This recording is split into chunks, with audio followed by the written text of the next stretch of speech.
My name is Deborah Lelli, and this is the Lelli Law Channel. Thank you for watching. I know it's been a couple of months since we shot our last video, but we've been extremely busy at Lelli Law Firm, so we want to thank you for tuning in.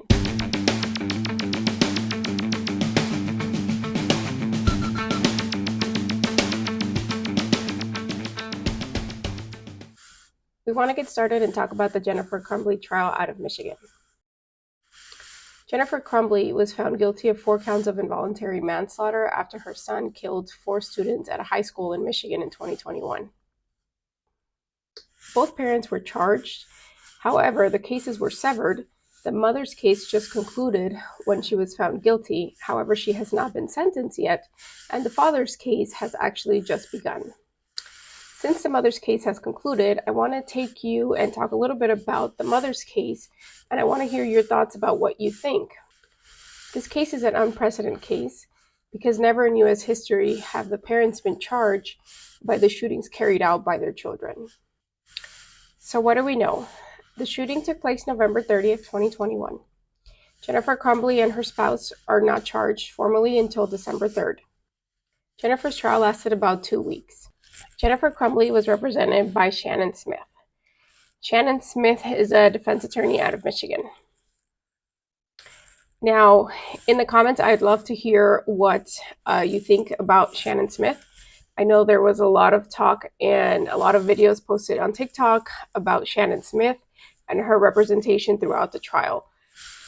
So in order for the prosecution to be successful in convicting Jennifer Crumbley of involuntary manslaughter, they had to prove one of 2 theories. The first was that Jennifer caused the death due to her grossly negligent actions, or 2, that Jennifer breached her duty as a parent to exercise reasonable care to control their minor child as to prevent the minor child from intentionally harming others or prevent the minor child from conducting themselves in a way that creates an unreasonable risk of bodily harm to others. On February 6, 2024, Jennifer was found guilty of 4 counts of manslaughter.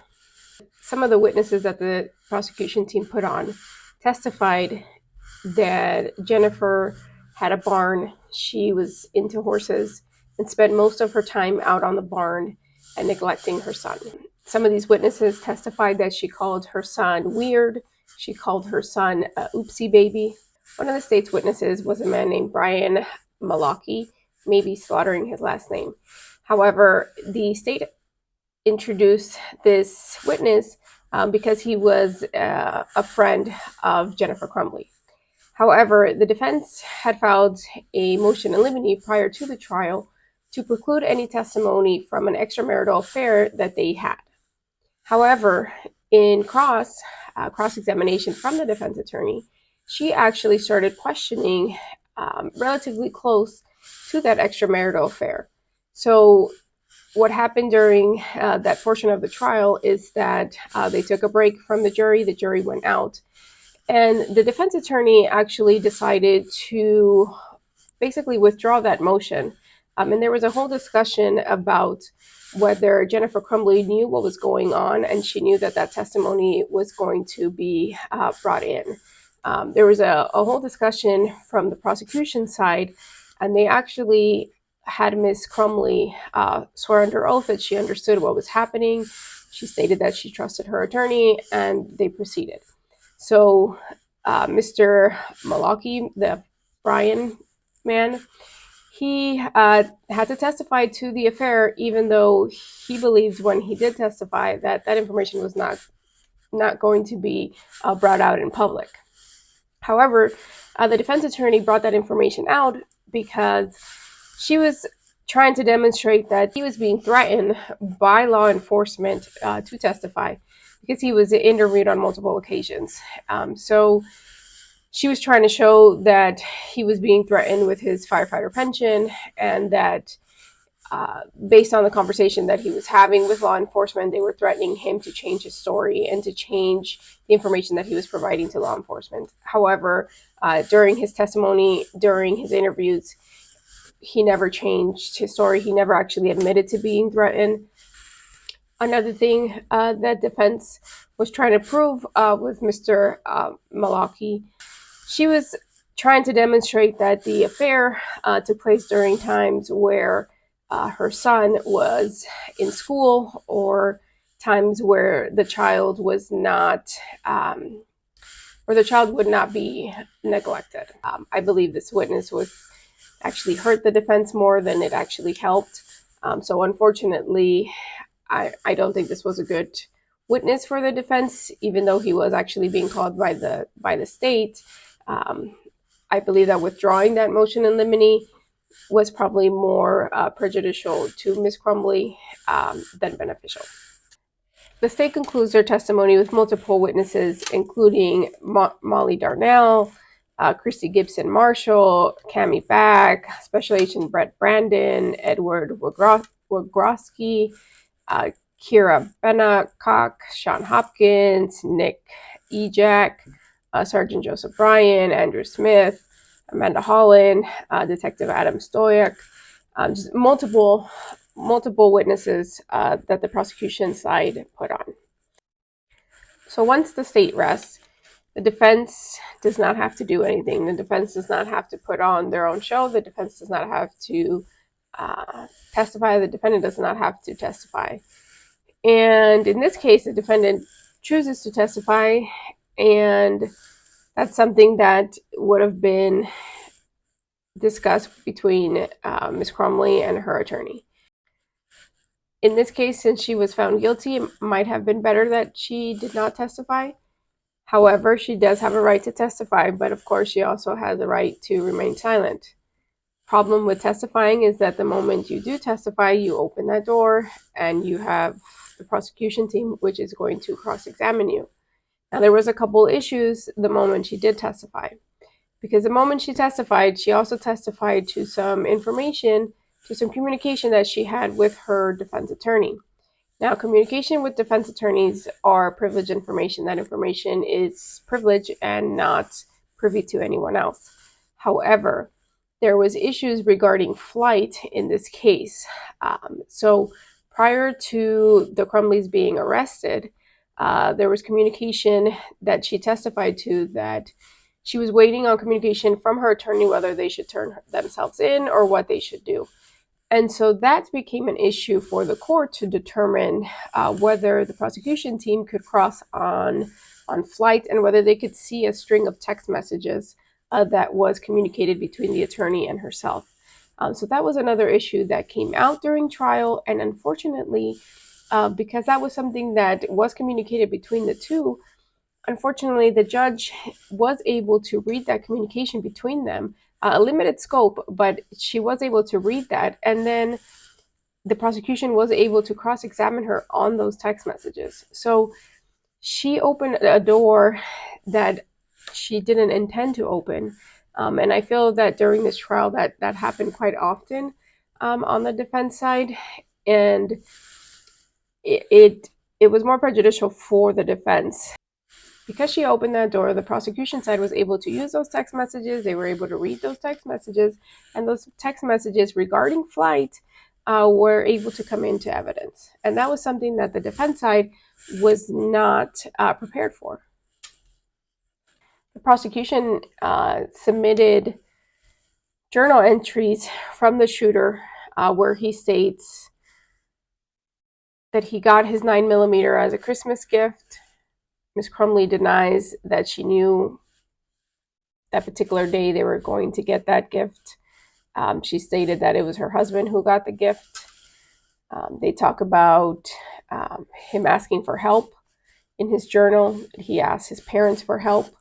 Ms. Crumbley denies that he ever asked for help. The shooter states that he, at some point in time, asked his mom for help and she laughed. Ms. Crumbley denies that. However, there's communication where there's a point in time where he's having trouble sleeping. He talks about that, him having insomnia, seeing things, ghosts around the house. Ms. Crumbley tries to talk about that during her testimony and just stating how they would kid around, how they had a Ouija board, and it was just something that they would just mess around as a family. They would play jokes. However, the shooter, He lost his best friend. His best friend moved away. He became very depressed. There's communication from Miss Crumbley noting that she realized her son was depressed. She didn't get him any help for that. When she is called to the school because of the drawing that is discovered in his geometry homework, the day of the shooting, she goes to the school and she doesn't acknowledge her son. And I think this is one of the most detrimental things to the defense. She arrives to the school. She's in the meeting. She doesn't acknowledge her son. She doesn't say hello. She doesn't say goodbye. They don't take him home. They're not asked to. And some may argue that that was an issue with the school. However, the school is not on trial. And so the prosecution does agree, and they do mention that there's flaws on other ends. However, during this case, that it's not about that. But one of the things that they point out is that during that last interaction she had with her son, she didn't acknowledge him, and that was key for them. Another thing also was that she suspected that there was something wrong with her son because the moment that she heard about the school shooting, she had an idea. She had thoughts that it was her son. Her son texted her he loved her, and she found that odd because that was not something that was common between them. So there were certain things that the state used to help their case. One of the other last things that the state touched on was that Miss Crumbley stated she wasn't the one in charge of the weapon. Her husband would take care of the weapon. She didn't really know much about guns. There is one day where she goes to the shooting range with her son because he asked her to, and she did that with him. She's the last one to handle the gun, and there's footage of her with the weapon, and that's something that the state used against her as well. The weapon was left in her car, and she's the last known person with the weapon. So that's something that they definitely used against her.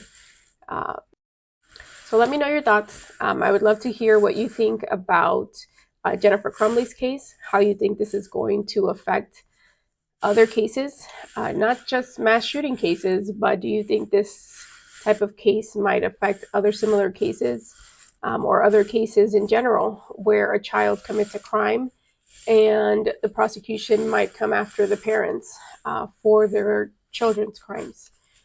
Also, let me know what you think about the father's case. Once that case is over, I will make a video and try to cover that case as well. But a lot of people believe that the father had more liability when it comes to the weapon. However, let me know what you think. The father did purchase the weapon. However, some people believe that the mother is the more nurturing one and the one that should be taking care of the children. So let me know what you think about that. If you have any questions, don't forget to drop them in the comments below. And don't forget to like and subscribe, and we'll see you next time.